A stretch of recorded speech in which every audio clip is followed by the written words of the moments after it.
Hello, and thank you for joining me in Annie Stories.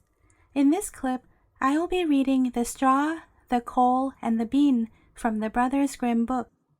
So without further ado, let us begin. The Straw, the Coal, and the Bean.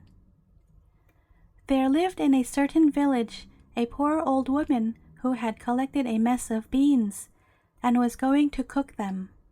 So she made a fire on her hearth, and in order to make it burn better, she put in a handful of straw.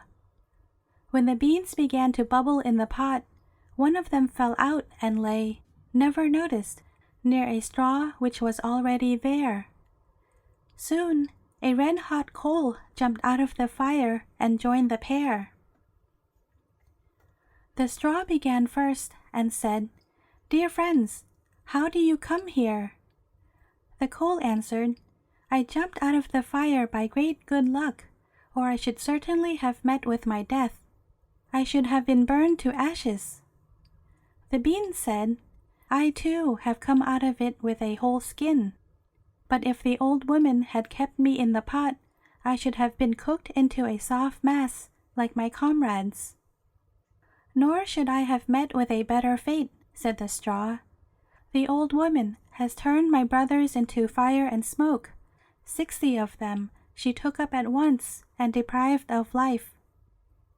Very luckily, I managed to slip through her fingers." "What had we better do now?" said the coal.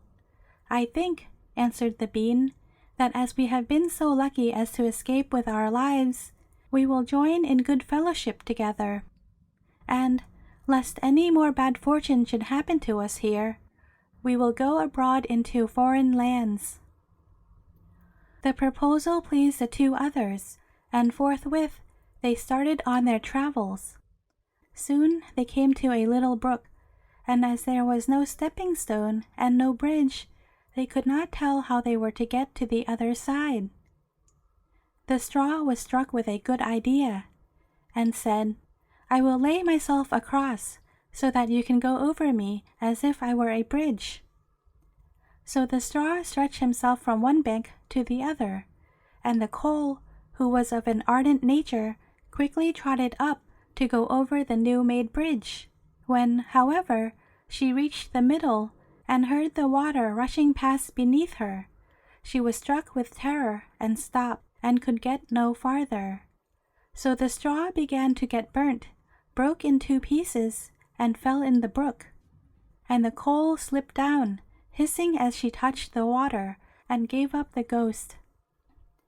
The bean, who had prudently remained behind on the bank, could not help laughing at the sight, and not being able to contain herself, went on laughing so excessively that she burst. And now would she certainly have been undone forever, if a tailor on his travels had not by good luck stopped to rest himself by the brook. As he had a compassionate heart, he took out needle and thread and stitched her together again. The bean thanked him in the most elegant manner, but as he had sewn her up with black stitches, all beans since then have a black seam. The end. I hope you enjoyed this tale, and stay tuned for a new story tomorrow. Please consider subscribing if you haven't already done so. It would really mean a lot to me. Thanks again in advance for your support.